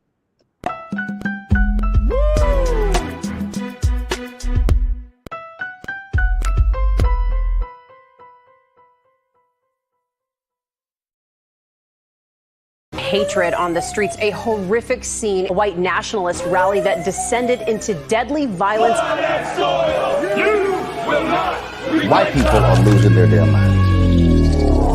As an angry pro-Trump mob storms the U.S. Capitol, we're about to see the rise of what I call white minority resistance. We have seen white folks in this country who simply cannot tolerate black folks voting. I think what we're seeing is the inevitable result of violent denial. This is part of American history. Every time that people of color have made progress, whether real or symbolic, there has been what Carol Anderson at Emory University calls white rage as a backlash. This is the rise of the Proud Boys and the Boogaloo Boys. America, there's going to be more of this. Here's all the Proud Boys, guys. This country is getting increasingly racist in its behaviors and its attitudes because of the fear of white people. The fear that they're taking our jobs, they're taking our resources, they're taking our women. This is white fear.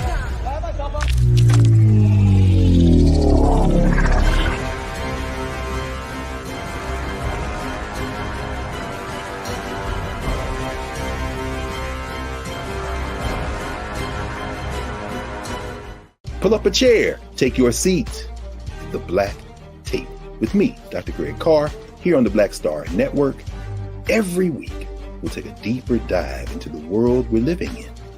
Join the conversation only on the Black Star Network. When you talk about blackness and what happens in black culture, we're about covering these things that matter to us, speaking to our issues and concerns. This is a genuine people-powered movement. There's a lot of stuff that we're not getting. You get it, and you spread the word. We wish to plead our own cause. Too long have others spoken for us. We cannot tell our own story if we can't pay for it. This is about covering us. Invest in black-owned media. Your dollars matter. We don't have to keep asking them to cover our stuff. So please support us in what we do, folks. We want to hit 2,000 people, $50 this month, raise $100,000. We're behind 100,000, so we want to hit that. Y'all money makes this possible. Checks and money orders go to P.O. Box 57196, Washington, D.C. 20037-0196. The Cash App is $RM Unfiltered. PayPal is R Martin Unfiltered. Venmo is RM Unfiltered. Zelle is Roland at RolandSMartin.com.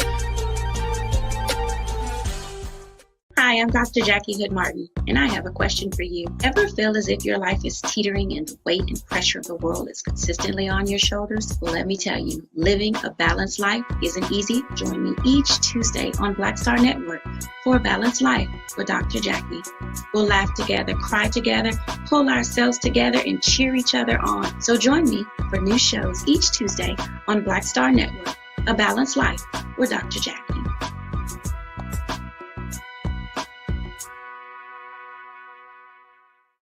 Don't you think it's time to get wealthy? I'm Deborah Owens, America's Wealth Coach, and my new show on the Black Star Network focuses on the things your financial advisor or bank isn't telling you. So watch Get Wealthy on the Black Star Network.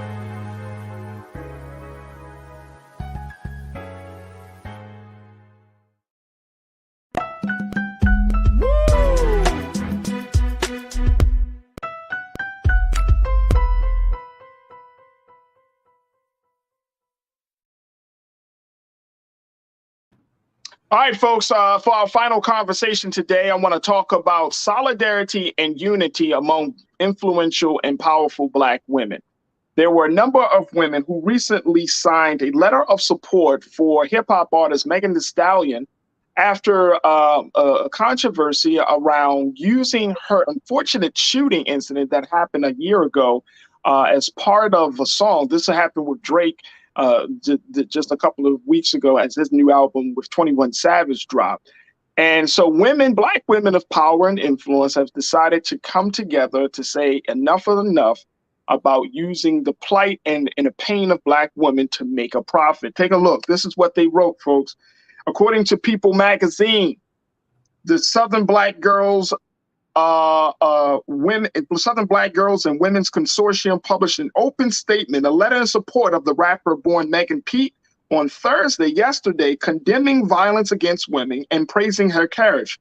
Tarana Burke, the founder of the Me Too movement, Planned Parenthood CEO Alexis Johnson, and commentator Angela Rye were also those signing it, as were the SBWGC's own Latasha Brown and Alice Eason Jenkins. The Griot News host Mark Lamont Hill, a Temple University professor, was its lone male signee. According to the letter, it says, as you risen to the top, you also had to endure a lot of obstacles along the way. In the face of triumph and tragedy alike, you always keep your head held high, maintain your poise, and push forward. However, while so many of us celebrate you for your strength and perseverance, it must be said that you have been treated in ways that no young woman, no person at all, should be treated. The letter focused on how hip-hop culture failed Megan Thee Stallion following the shooting incident with someone she, quote, considered a friend. It calls out bloggers for spreading rumors and enthusiastically reporting on the traumatic moment as if it was fascinating gossip, frequently fostering the notion that she has a reason to lie. It also addresses people who should have supported the anxiety rapper, but chose to stay out of the situation. Wow. Let's bring in Culture Crew member Bakari Jones back into this. Bakari, did you think that this letter needed to be drafted, that this stand needed to be made?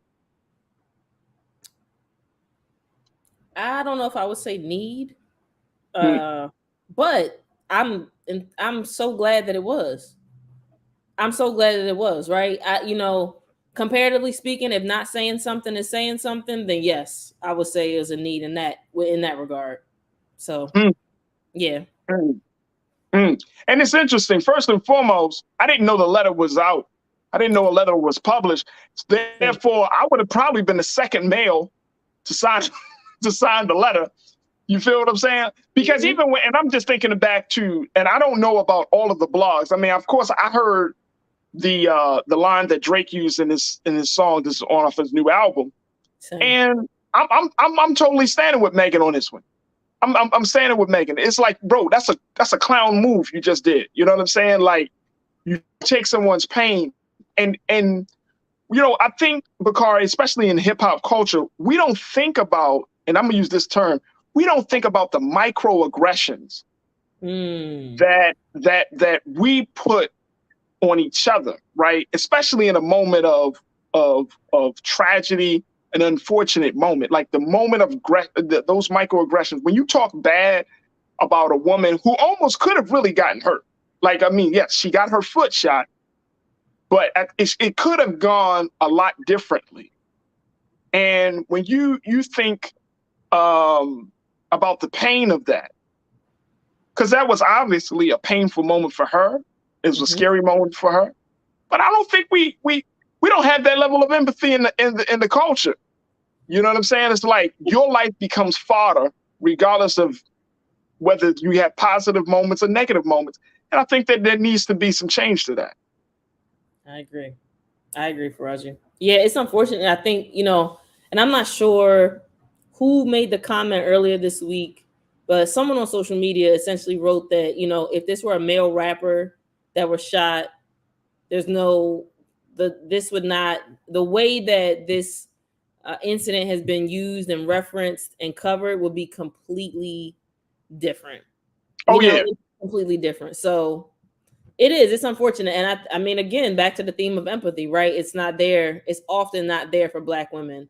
And that we've seen that, again, historically in this country, the sort of denial of the pain of Black women, right? Because we represent such a strong people. It's like, oh, Black women don't feel pain in the same way, right? And this is documented in so many different places, in hospitals, right?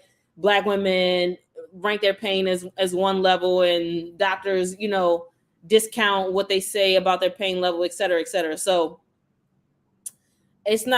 unfortunately, it's not surprising given the world that we live in, but I'm glad that these sisters spoke up and represent a level of solidarity. And my hope is that it represents one form of solidarity that I think can continue to grow and build. I mean, especially on the tail end of the midterms, this sort of bridging of culture, specifically hip hop culture, with thought leaders and political leaders and organizers in our country, to be able to see that level of solidarity across the board, to me, bodes well for where we're going from an organizing standpoint and the potential that's there for folks to continue to rally. Black women drive every single thing in this country and in this world.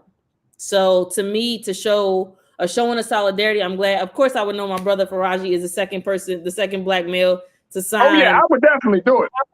That's a given, So to me, I think it's a I don't want to say a step in the right direction, but I think it's something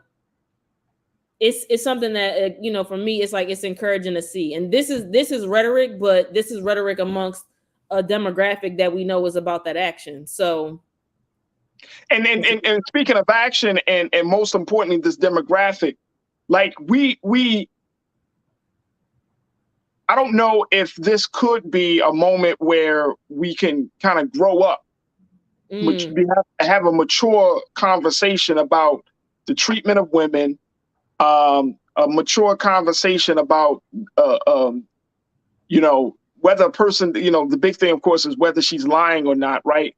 Having a mature conversation about the quote unquote, the so-called bro code, you know what I mean? Because of Tory Lanez and Drake and their connection into Toronto and all that stuff. Like, we need to have some different conversations about these elements that are still pervasive in our culture, right? That kind of undergirds this whole situation. And when we can't have these discussions, it manifests itself in a very ugly way like this.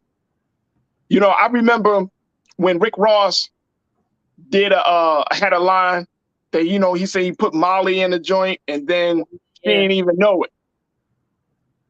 Like, well, bro, if she didn't know it and you going Bill Cosby on her,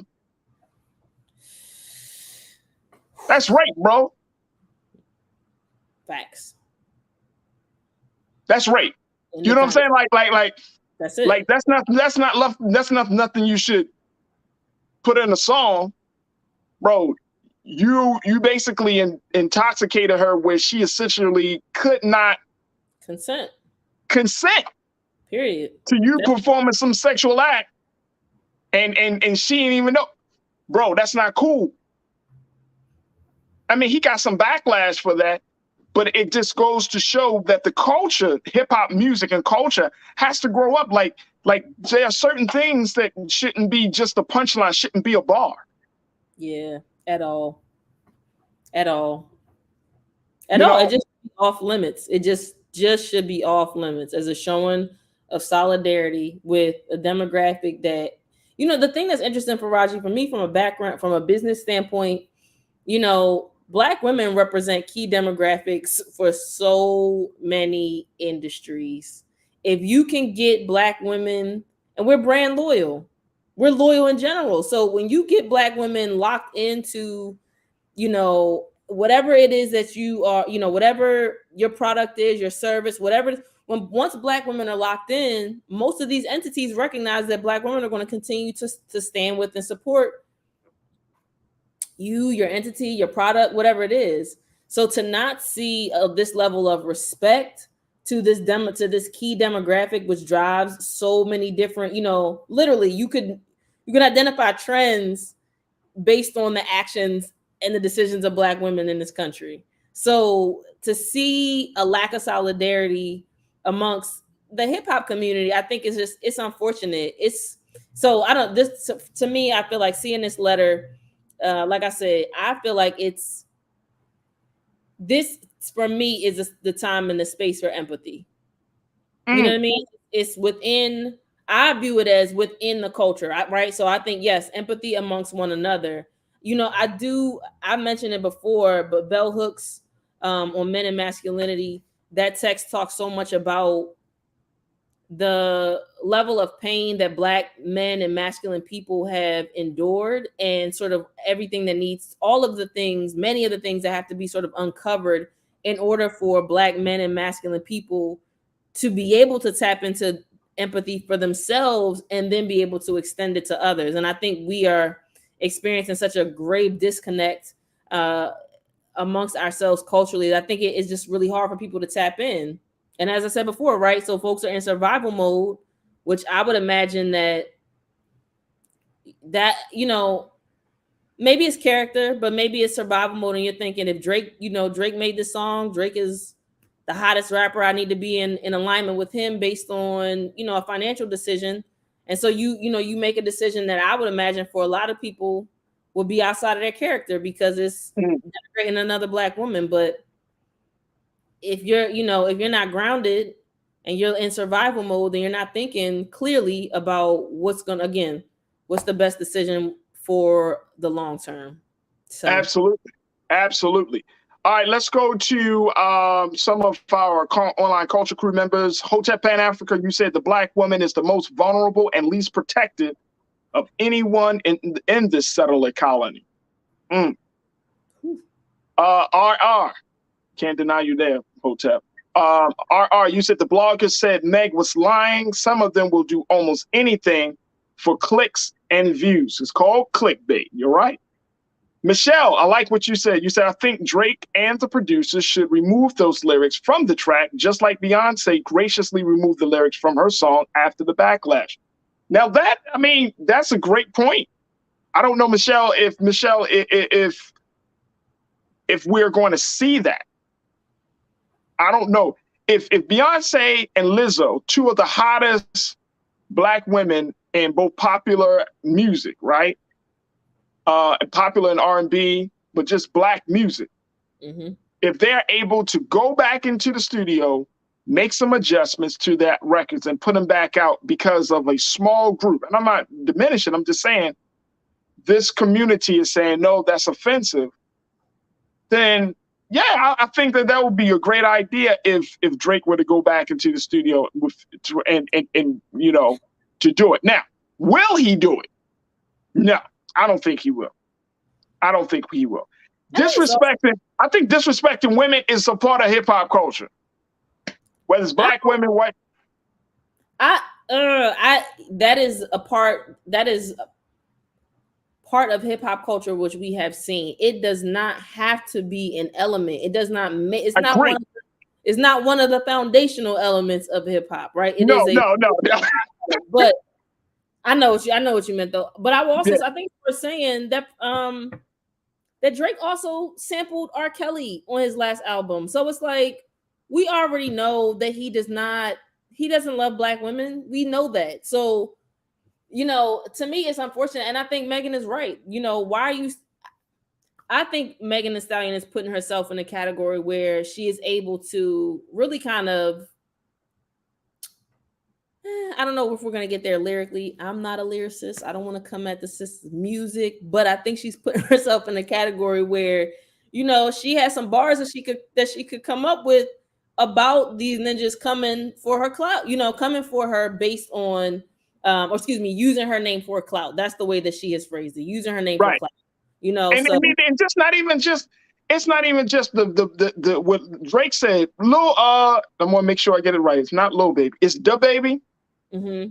Da Baby said something about Megan as well in his recent album, talking about how he slept with her so many times. Like he said it in like, yeah, and I got with Megan too.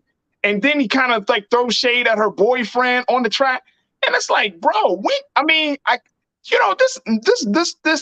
this so-called masculinity, right? This is toxic, right? And I know I've been hearing that term, toxic masculinity, but it really is toxic. Like no grown ass man is going to get on a music track and then brag about how he been with this one woman. I mean, okay. What are you trying to say? Like, yeah, I got a piece of her before you did, bro. Toxic masculinity culture. We also got to say, just because, shout out to Megan, so we're going to come at anybody that's coming for her. Wasn't the baby also just selling tickets 2 for 1 to their concert? Bakari, the man can't sell out a damn arena now. Yikes. And this is no joke. Look, they literally did a story and said he can't sell out an arena. Not because, you know what I'm saying? Like the music needs to reflect some level of evolution in your consciousness, right? Like you can't keep beating up on Black women and then expecting Black women to keep supporting you. Nope. It's not. Now I don't understand it. Look. This is the big thing that I don't understand, because this is a bigger conversation. We don't have time today, but I've seen it and I get it. Black women will get into the car, turn on a song that will say all types of madness about their value, their body, degrade them. They going along, they just singing it. Boom, boom, boom, boom, boom, boom, boom, boom, boom. You know what I'm saying? And it's like there's got to be something line drawn. There got to be something said, because it's not working for us. You know what I'm saying? It's not working for it. It does not cultivate a healthy respect for the woman, and it certainly don't cultivate a healthy respect for the man. That's true. It's true. But I mean, the music reflects the times though, right? Like the music reflects. Right. So that also means, what is it that we have to do culturally to shift the actual scene that song was written in, right? Like I think that becomes a part of the larger conversation. But it also means that, a lot of other cultures that I think are able to create music that doesn't denigrate themselves.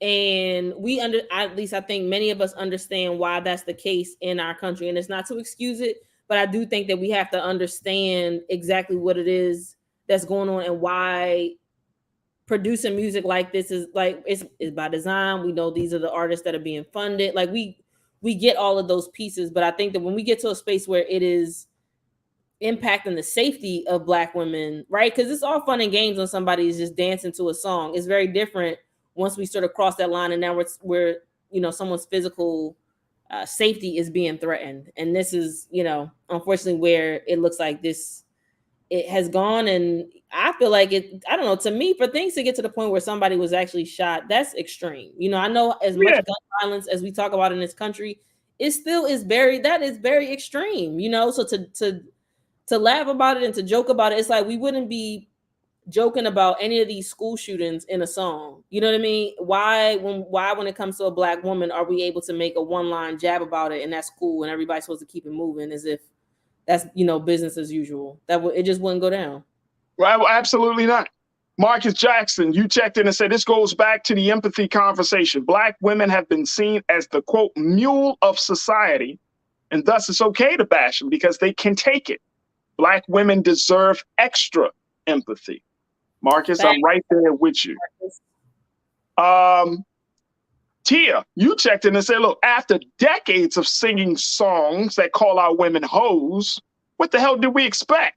Our boys are being taught to disrespect their own, and frankly, the reverse is sometimes true. It's tough. It's tough. So this is very tough. That's the conundrum, right? Like, you don't want to call a woman the B word, but then the women call themselves the baddest B. But then it's like when the women say it, they're like, no. I'm saying it in the, but I'm just saying. Now, look, I get there are layers to this, right, Picard? I know who I'm talking to. Okay. So there are layers, right? I get it, but I'm just making the point. Yeah. If you were talking to children, like if you were talking to my 9-year-old son, and I teach him, you do not call a girl or a woman the B word. Yes, Dad. But then he hears a girl or woman refer to herself as the B word. Well, Dad, I thought you said don't call them, but why did they call themselves that? And I'm saying, imagine having a conversation with a 9-year-old boy, black boy, about something like that. Like, how would you explain that? How would you reconcile? Well, son, technically, they can call themselves. like you look crazy in your child's house. Like, your child cannot, like, wait a minute. It's how, and I mean, I know it. I know that that's a part of our cultural vernacular. I get all of that, right? How women present themselves, everybody can do it. But you say, well, women can express themselves the way they want to. Y'all certainly can. That's not a problem. But people don't, and I'm saying men, let me keep it 100 in a buck with y'all. Men don't always know how to differentiate. If a dude is constantly feeding on certain messages, he's not going to be able to differentiate between using a term. He's going to assume that regardless of if you work in a corporate job, you work in a classroom, you working on a corner, they all B's. And this is, I mean, again, another conversation about, and I'm not even going to just say men, I'm going to say men and masculine people, about nuance, right? And some of this is also, so much of this is about communication and consent. The possibilities, once we introduce consent into the conversation, there's so many different conversations we can have. Can I say that? Am I not allowed to say that? How do you feel when I say that? I shouldn't say that. Right? Like, we have to have an actual conversation. And I think that's, again, bell hooks on men and masculinity. If you have opportunity, it's on audiobook. Change your life. But the conversation, again, a lot of, men and masculine folks, it's a struggle. It's a struggle, but I think that we have to start having some of these conversations. The other part of this, and I don't want to necessarily give too much light and space to Tory Lanez, but I also, after, everything that happened with Will Smith and Chris Rock, like, there's enough happening in popular culture that I'm also like, where is the conversation with men? And I would argue masculine folks as well, not to, I think we can go beyond the binary to include masculine people as well. But where are the forms, where are the conversations and dialogues happening about what's beneath all of that, right? Like, that's a lot of pain. That's a lot of trauma. That's a lot of hurt.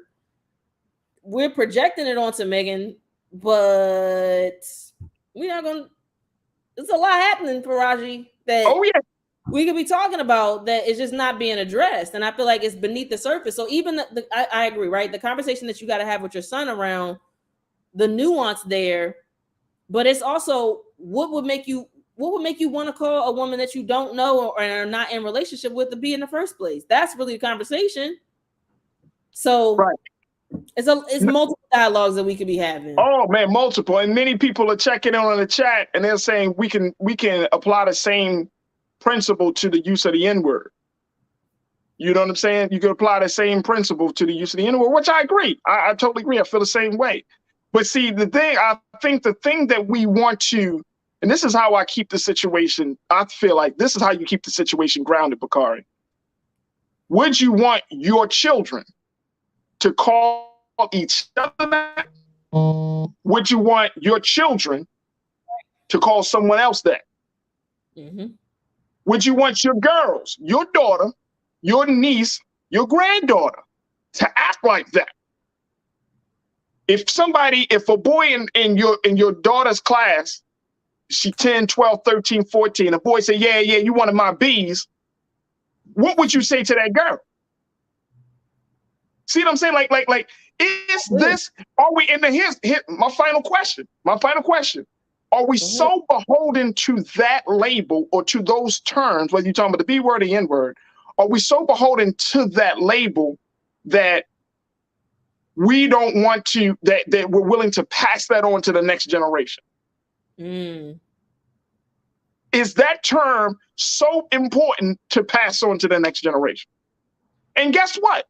In your logical mind, in grown folks' mind, without a shadow of doubt, no black man, no black woman would say, I want my son to be referred to as the N word. I want my daughter to be referred to as the B word. Nobody is going to come out and say that. Because why? Inherently it does something. It is inherently disempowering. We got to say that. I mean, come on. I mean, look, I'm not trying to be like, holier than thou and none of that. I'm just saying, like, yo, since we are the culture, then we need to correct the culture. Like, we have the right to say, yo, this ain't working for us. And it's okay. People get those, oh man, this is just part of our culture. Okay, but there are elements in our culture that are fucked up. Like, come on. Like, you don't want to pass on certain things. Like, I don't want to pass on disrespect. I don't want to pass on self-hate to my children. That's, and then we're going to be like, man, it's messed up, man. Black people can't, our culture is all, bro, we teach them that when we were babies, when they were babies, bro. All of it comes back to when they were babies, somebody taught them it was okay. It's okay to call a girl a B word. It's okay to call each other N words. It's okay to disrespect women. Something happened along the way. Come on, man. Let's stop playing. Let's just stop playing. This ain't good. This ain't good. And you can, as an adult that's been around on this earth by the grace of the God for a little time, you can't convince me otherwise that this is good, because it ain't. This ain't good. All right. It's so much, Bakari, but to your point, so many levels. So many levels. And I know damn sure that none of us would ever go into a space of house of worship. We would never go to the Creator. We would never refer to ourselves as those things. I know damn well we would. Come on, Faraji. Let's keep it real. Let's keep it, again, this is not being holier than, I'm just looking at, if there are some elements of our culture that are destructive, then when do we let those things go? Whether it's in hip hop music, whether it's in film and television, whether it's.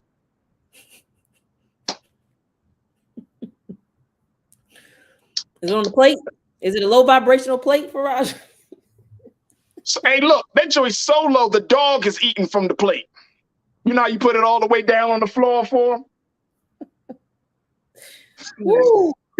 Man. We with the dogs, and it'd be like, damn, bro, like you ain't grow up yet. I'm telling you, it gets to my, hey, Bakari, you and I have had conversations offline. This stuff gets to my soul, it gets to my soul, man, because I see, and again, I'm gonna say this. Let me say this very quickly, and then we can jump on. Go to a black neighborhood, go to a black school, or go to a prison, and you will see the end result of men and women who have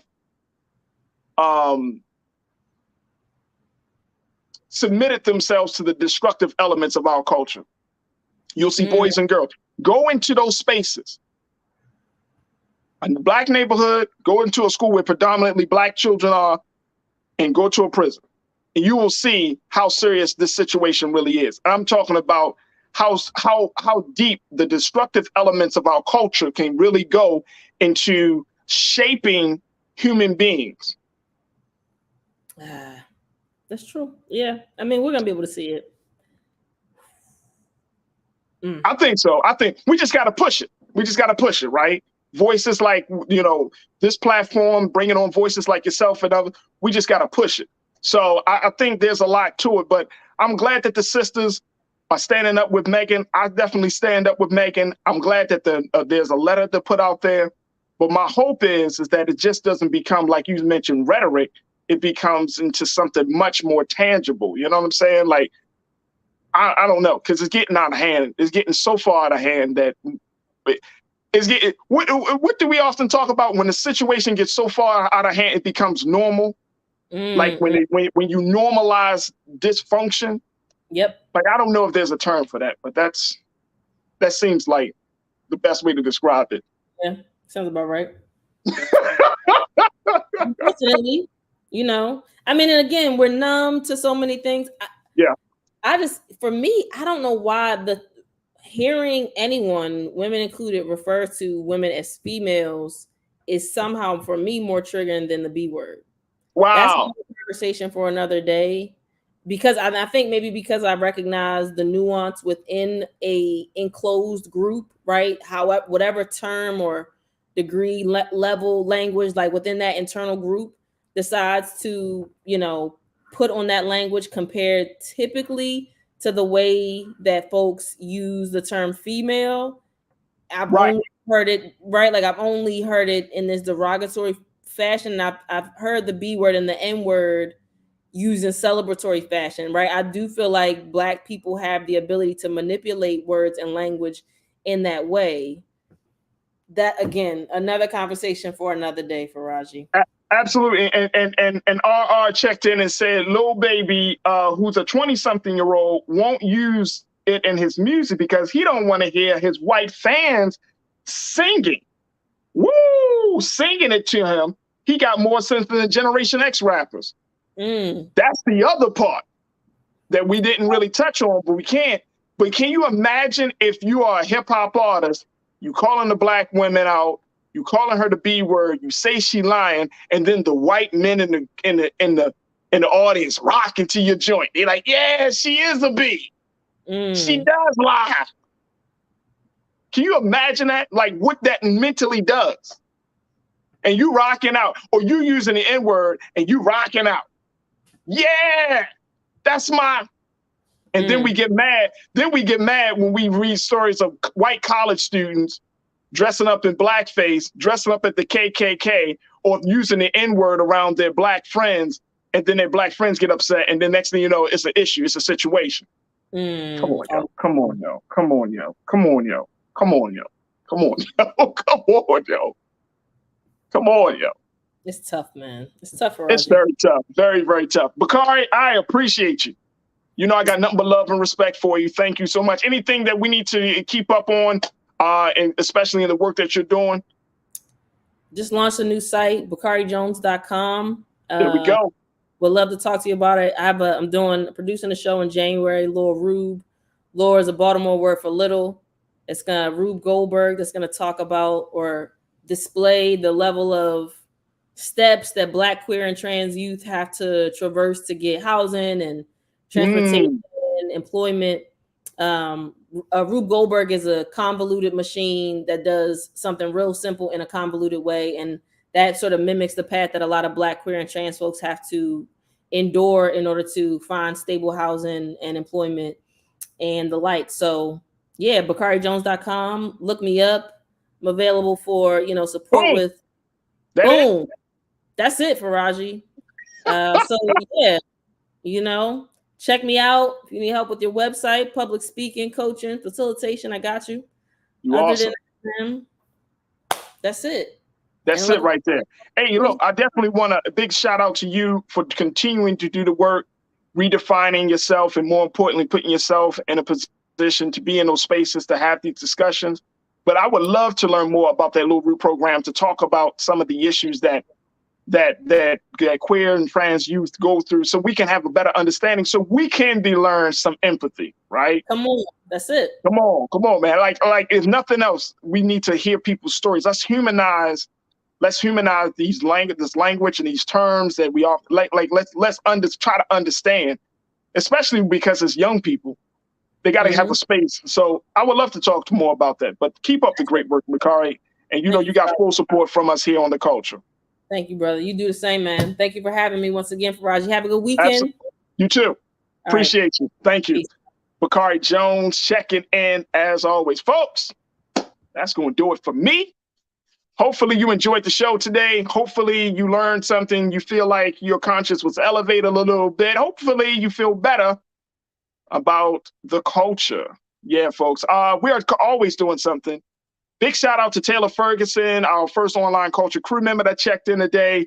Excellent job in reporting and talking to us about what's going on in the West Philadelphia Juvenile Detention Center. Again, folks, I got some brothers I got to bring on next week. So they don't know who they are, but check us out. They're going to be really fascinating. And I think you will definitely enjoy the conversations we're going to have with them. So expect that next week. Also, we got some special guests coming through next week. Just always something happening. The other big thing, if you haven't noticed, Black Star Network is always rocking now. Check us out on our website at blackstarnetwork.com. We are currently streaming a number of things at the same time. You can check out our coverage from this week's midterm election, Black Votes Matter. That is streaming right now. You can check it out. You can check out the conversation around, and I want to have more discussion about this, the national town hall that Brother Roland, Dr. Julianne Malveaux hosted at Howard University. We want to talk about what was some of the things that was mentioned there, possibly getting some of those voices to come on to the show, and what's next for Black political power in this country. So you can certainly check that out as well, and a whole lot more. If you miss any past episodes of The Culture, you can find that at blackstarnetwork.com. But we are always trying to do our part to keep your voice and, more importantly, the culture going. There it is, folks. They're like, who is that guy? I feel like I'm a different guy at this point. My locks have grown, baby. Grown. So definitely check us out at blackstarnetwork.com. Also, make sure y'all check me out on all social media platforms and follow Black Star Network. You can follow Black Star on IG and Twitter, Black Star Network there on both platforms. For me, you can follow me, The Real Faraji, on IG. You can follow me on Twitter at Faraji. I love to connect with you. Let's continue to build the community of the online culture crew and so much more. Y'all keep me posted on stuff that I need to be looking at and thinking about. So definitely, let's continue to have those conversations. But it is Friday. It is Veterans Day. Happy Veterans Day to all of our veterans from the armed forces, those Black men and women, those men and women in general, who have put their lives on the line for us. And that is certainly not a cliche. I'm serious. They have sacrificed a lot. And so when they come home, we got to make sure that we take care of our veterans. If you have veterans in your family, just give them a shout out. My dad is a veteran. My sister is a veteran. They have done a lot and have gone through a lot, folks. They have really, really gone through a lot. And so we just keep them in our prayers, because veterans, as much as they have given, they are not always well received, especially here in the States. So we need to make sure that we do our part to support veterans, their health insurance, health care, mental health care, getting them affordable housing. I mean, when you fight for your country, you should not have to struggle for the basic needs of food, clothing, and shelters. You shouldn't be living on no ground or under a bridge. And you fought for this country. This doesn't make sense. So big shout out to all of our veterans. Happy Veterans Day. And this weekend, just enjoy your weekend, folks. I thank y'all so much for tuning in. As always, never be afraid to challenge what's wrong. Stand for what's right while being yourself in the process. God willing, we'll talk to each other on Monday. And have a great weekend. Stay tuned. Up next at 6:00 p.m. Eastern Standard Time. Roland Barton Unfiltered. Talk to you on Monday, folks. Have a great weekend. Peace.